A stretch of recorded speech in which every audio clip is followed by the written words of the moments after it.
Hey everyone, let me know if you can hear me. I just started the video over again and I moved the camera closer to myself.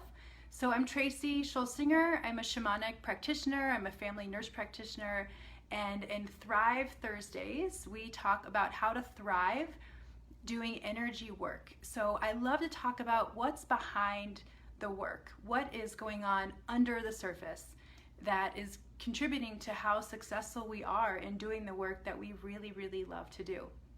So I love shamanic work. I've been doing shamanic practitioner work for about 12 years now, and it influences everything I do, even if I'm not directly doing a shamanic healing session or leading a group or a ceremony. It influences my work in medicine as well. And I'm going to share a couple of ways how that is, and see if perhaps you'd be interested in learning some practices yourself. There's a practice called shamanic journeying that's accessible to anyone, and knowing how to journey, being able to connect with your guides, that doesn't mean you are a shamanic healer or a shamanic practitioner. That just means that you are connecting in a deeper way with your own spirit and with your own spirit guides and with your ancestors. And having that connection, it's just incredibly helpful when you're facing struggles in life, when you're making decisions, when you need healing. It's really wonderful. Your guides want to help you. They're totally available. They just want you to connect and to call them in and to learn how to speak their language. The language of spirit is different. It's not as direct like how I'm speaking very directly right now. It's a lot of signs and metaphors and dreams, and you can totally learn how to speak this language. You can stretch that inner muscle inside of yourself. So as far as how shamanic journeying has helped me and other people to thrive, I'm going to give you a few examples. So number one, relating with other people. So when I was I'm a nurse practitioner now, but when I was a registered nurse, I worked for a year and a half in a behavioral health unit.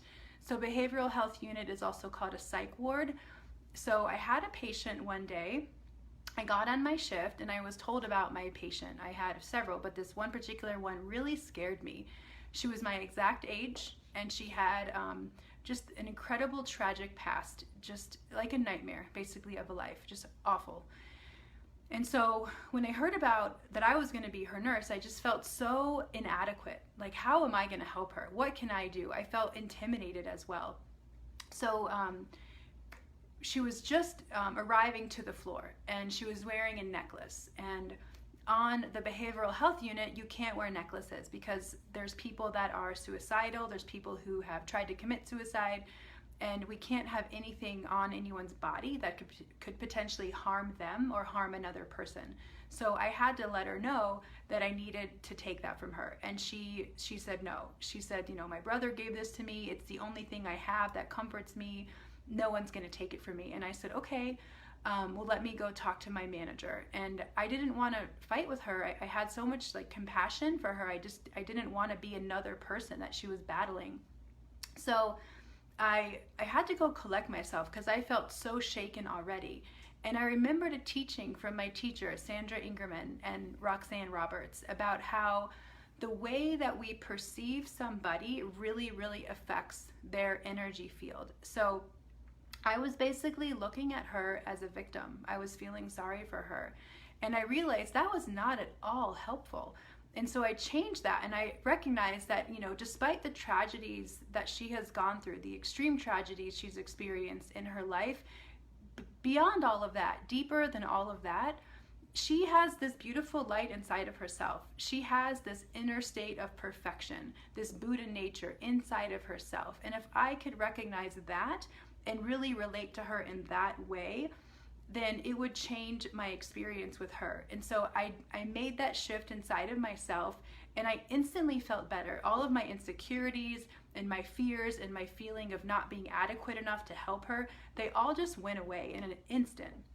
And then I left the room where I was in, the nursing room, and she was waiting for me, and she had the necklace in her hand, and she said, "It's okay, I understand why you need this from me, you can have it." And we actually had a really, really great shift together. I did her whole intake, and she cried, and she let a lot of stress and tension out, and I felt like we were close, and it was just this huge transformation. And it was all about how I was perceiving her. I went from seeing her as a victim, as a wounded person, as somebody I felt sorry for. I made that switch to realize that is not helping her, that is not helping me, that's not helping us. And I saw her light. I saw that despite all the tragedies she's endured in her life, that she has this beautiful part of herself that's okay, that's always going to be well, that's part of spirit. And that helps tremendously when dealing with people who are having a really hard time and who are probably feeling pretty down and bad about themselves. If I join them in that, it makes it worse. It just adds to that weight. But if I can see them as beautiful and whole and complete and see their light, then it really, really helps them so much to move out of that place and into a better place. So that's one way that my shamanic journeying and shamanic teachings have really helped me to work in the world with energy and with people. Another way is with priorities. So this showed up. I had a journey I did. There was a woman that was a friend of mine, and we were thinking about moving in together. But before we did, we wanted to make sure that we would be a good match. We didn't want living together to disturb our friendship. And she has a big meditation practice. I have the journeying practice. So we decided to go off on our own and check in. So when I asked my guides, when you're journeying, the way you ask a question really, really matters. So you don't want to just say, should I live with this person? Yes or no? Well, you'll get a yes or no, but you won't really understand why. So you always want to ask a question that's going to reveal good information that helps you be more insightful and really understand why.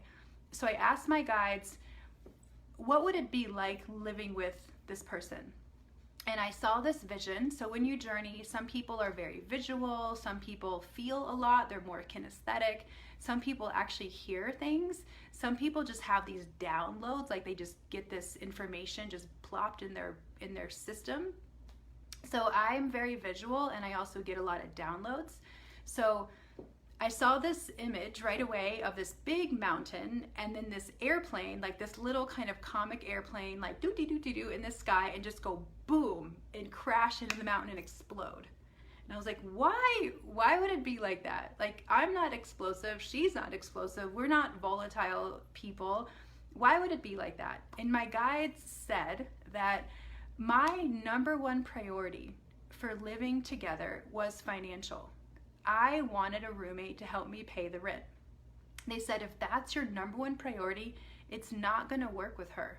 However, then they showed me this other scene of this beautiful path through the forest with these tall trees and the sun streaming down on the path. And they said, if your priority is to experience this year of life together and to walk side by side, because you're living in a home together, if that's your priority, it'll be like this. It'll be like this beautiful walk in a beautiful forest. And they said, it's okay that you need to share the rent cost. That's okay, but it can't be your number one priority. And that just had like this profound effect on me. And I've remembered that so many times afterwards when I'm making decisions that, yes, money matters. Of course, we need it to pay our rent, to eat, all sorts of reasons. We all need money. But if it's the priority, it's going to really shift the outcome. And so whenever I'm doing things in life and in work, I need to be really clear with myself that the number one incentive can't be money. It can't be that. I think that's true for everybody, actually. And so, we're involved with Healy, with this wonderful little frequency device, and I had to be really clear that I am not going to do this because of the financial incentive. The number one reason why I'm going to get involved with this company is because it's going to help people. It's going to help people with all sorts of needs. We know it helps with pain, but there's lots of other reports of other things it helps with too. And that has to be my priority. And everybody who I talk to who wants to get involved, I make sure that that's true for them. I tell them, we really want to make sure that your number one priority is helping people, is healing. And if that's your case, then we'd love for you to be a part of our team. So then the last thing I'll tell you about is how journeying can really help you to stay well during difficult times. So we are certainly in a difficult time right now on so many levels. And it's a time when we're cleaning up. It's a time when things are being exposed. It's a time when we're being shown how important it is to be healthy, how important it is to have healthy diet and lifestyle and sleep and stress management and to take care of our immune systems. It's also a time when we're being shown the inherent racism and injustice that exists in the country, in the United States, but I'm sure it exists. I know it exists in other parts of the world as well. And I am glad it's being exposed. I am so sad for the people who've lost their families, lost their lives, who've been in prison for the wrong reasons. But I am glad that we are finally uproaring and uprising and saying enough. We are not going to take this any longer. And so right now, a lot of people are really rattled, and a lot of people are feeling hopeless. And I understand why. I completely understand why, but it's not helpful. It's not helpful because it depletes your energy. And we need people right now to have more energy to continue to be active. And the energy inside of every single one of us is what's creating our world. So our world, what we experience every day, whether it's positive things, love and kindness and help and support, whether it's negative things, it's all because of what's inside of every single one of us.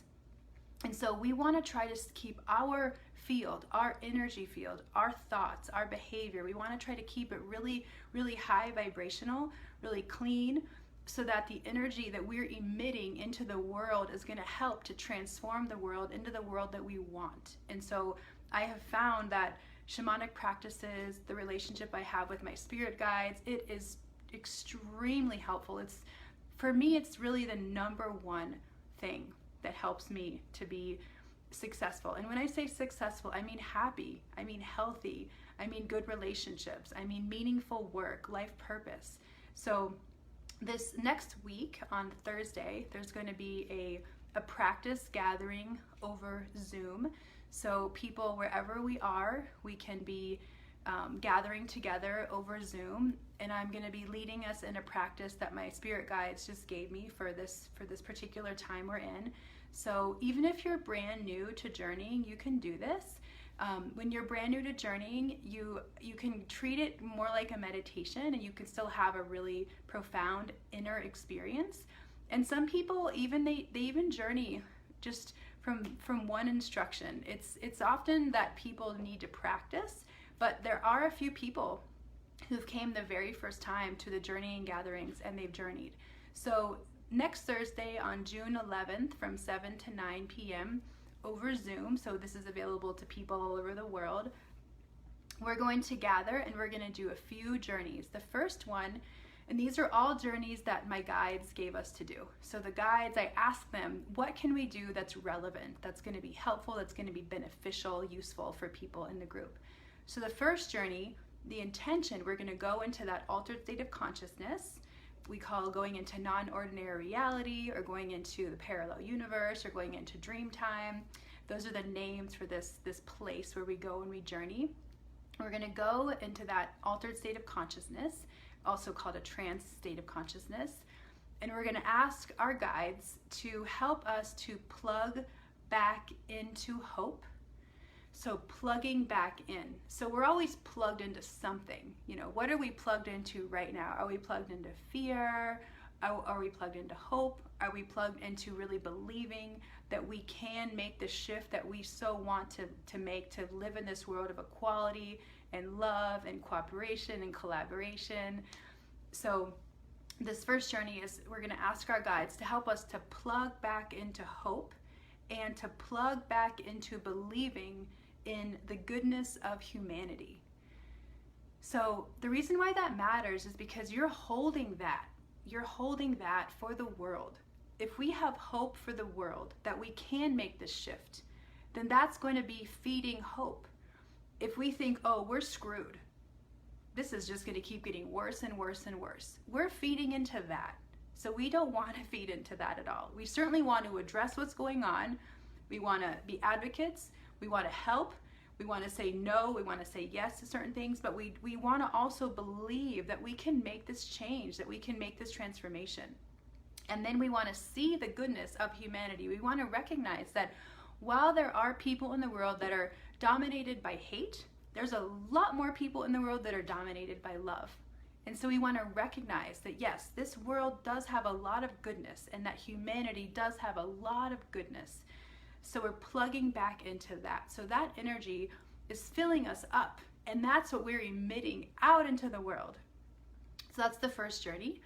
And the second journey we're going to do next Thursday, June 11th, is for clearing and releasing. We always need to be doing clearing and releasing practices because we pick up a lot of stuff throughout our world when we listen to the news, when we see these awful things happening that are, we're seeing on Facebook, when we hear comments that just piss us off.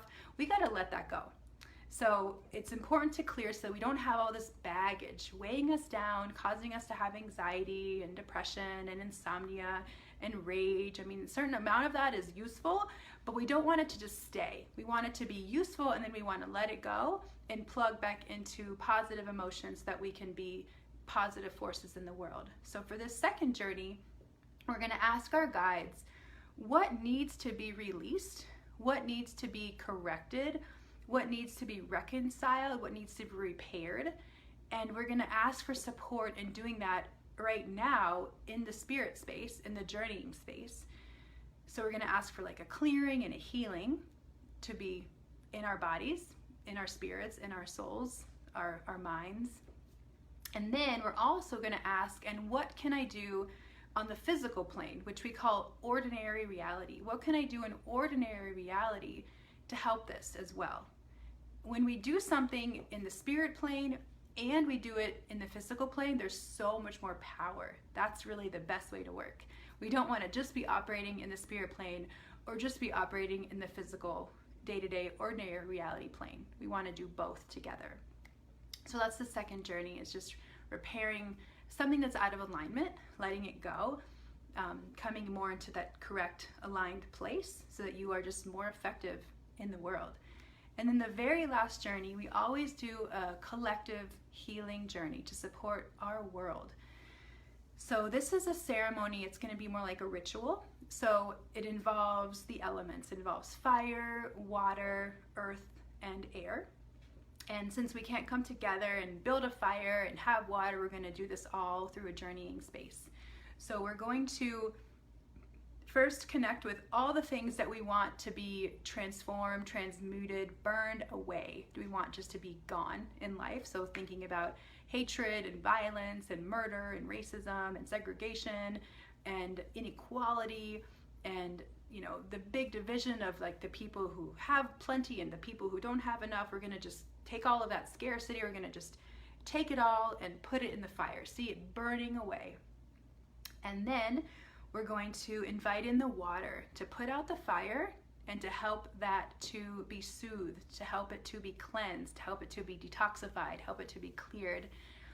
And then we're going to think of a particular situation that's really, really weighing on our hearts. So we're going to go to that situation and we're going to plant a shamanic peace garden there. So if there's a particular thing that's really weighing on your heart, that's recently happened, something globally, something in the news, you're gonna see yourself go to that place and you're going to dig into the earth. And when you're digging into the earth, you're basically digging into that situation. You're connecting with it, you're acknowledging what's there, how you relate to it, how it affects the world, and you're gonna just be removing the energy that's not supportive. Whether it's racism, whether it's segregation or hate, you're gonna just be removing, or poverty, or inequality, or there's so many things to say that need to be balanced in our world. You're removing that by digging it out. And that's just helping to extract it and to transform it. And then you're gonna take a seed and you're gonna put the seed in that hole. And this is what you're planting. What do you wanna plant there? Do you wanna plant love? Do you wanna plant prosperity and cooperation and collaboration and kindness and this human family that's kind? So you're planting that seed, and then you're going to connect with your own light. You're going to see your light shining bright, And just like the sun shines, and when the sun shines, it shines for miles. And when the stars shine for so many miles, and that star and that sun, that they're so bright inside, their light isn't fading at all. Their light isn't reducing inside themselves when they're shining out for miles and miles and miles. So you're gonna have that same radiating light from you radiating out onto this seed. And that's the fertilizer. That's the spiritual fertilizer. So it's going to fertilize what you want to plant in the world. And then you're going to cover it back up with earth, and then you're going to water it. And you can revisit this place over and over and over again. So when you feel and you're reminded about some injustice in the world, you can go back and you can fertilize that seed, and you can do this over and over again. So this practice is called planting a shamanic peace garden. So the final journey we're going to do for collective healing is going to be involving the fire, the water, the earth, and then the final step is the air. And as our plant grows, we're going to ask the air to then help spread those seeds all over the place. So we can spread those seeds of peace and love and kindness and justice and equality all over the world. And there's certainly lots of things we can do to respond to what's happening and to be a positive change agent in the world. And this is one of them. So I encourage you to do other things as well. But this is one thing you can do from anywhere. And you can go and do this anywhere in the world. And you can do it, many, many, many times. And so if this appeals to you and you would like to get involved, then I'm going to put a link in the comment section below. And we'll actually do the practice next Thursday. So talking about something or doing them is so different. So next Thursday from 7 to 9, I'll be leading this in a Zoom shamanic journeying gathering, and you can have your own experience with it. So I'll be guiding. The last one is heavily guided. That's kind of more like a meditation, but the first two are journeys. And so if you don't already journey, that's totally fine. It'll be more like a meditation for you, unless you just happen to journey for the first time. That's definitely happened before. So just in conclusion, this talk today is all about how to thrive doing energy work. And I hope this was helpful for you. Let me know what you got out of it. Let me know other topics you're interested in regarding thriving with energy work. We'll be doing interviews sometimes, and then other times I'll be sharing practices, especially that relate to the interviews that we've done in the past. So wishing you very, very well, and good to be with you. Take care.